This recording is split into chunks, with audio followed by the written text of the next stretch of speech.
From this to this.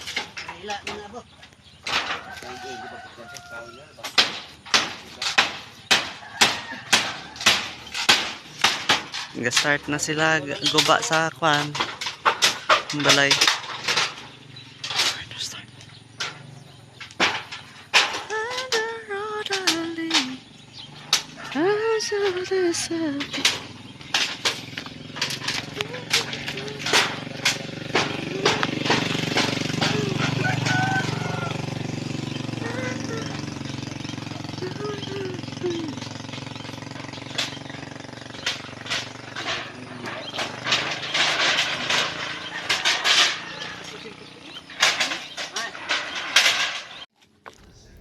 Guys, dito na ako nagsasalita kasi nung una, nagsalita doon yung kapatid ko. Siya yung nagsisend ng video dito sa akin. Kami dalawa nagtutulungan. Habang andito ako sa malayo, siya yung nagmamanage doon. Yan, naghanap na kami ng kahoy para sa bahay namin. Mo ring balas nga gi-pa-drop nila. 5 na ni kalod.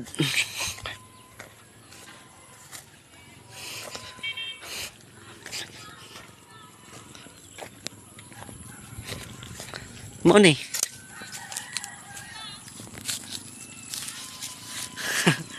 Naghawa na dre.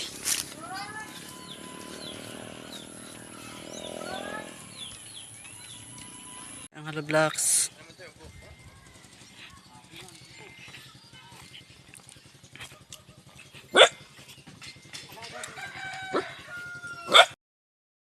Yan, ito na yun yung paggawa ng hollow blocks.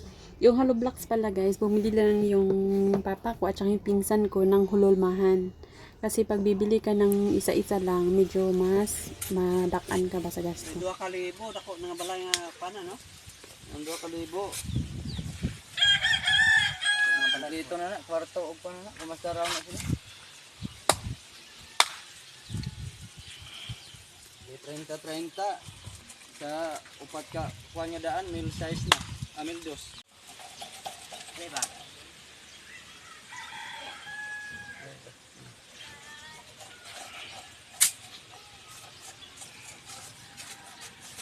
Lala. Liog na.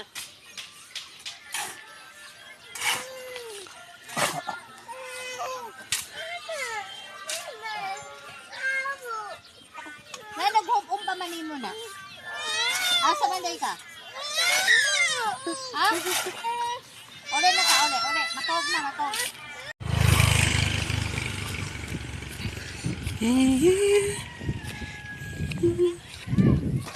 Damo na sa hollow blocks.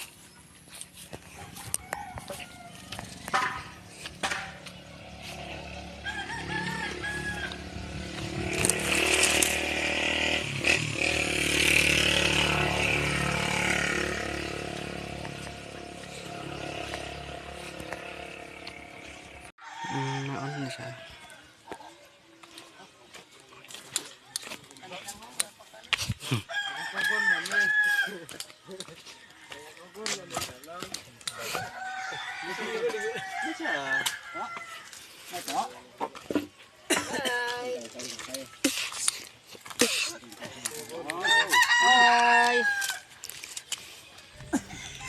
Yan pala guys, tapos na yung trabaho nila nung hapon na yun, mga 4 or 5 yata, na nagmerinda sila. Kasi yung kapatid ko na nasa Manila, nag-offer siya ng isang box na isda. Kaya nagsugba sila ng isda. Tapos, duwa sila ng puduta, no? Diba ang sarap tingnan nila. At ngayon, yan yung first deliver ng siminto at saka yung mga kabilya. Kabilya. In-order pala nila yan guys sa sa Kabangkalan. Sa Kabangkalan nila in-order kasi free delivery yata. I'm not sure. sorry. Para sa gusto tulungin ko yung kapatid ko. Para sure. Yan.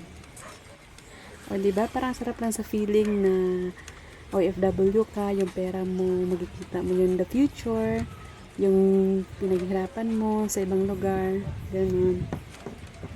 So, natutuwa ako pag makikita ko mga ganyan.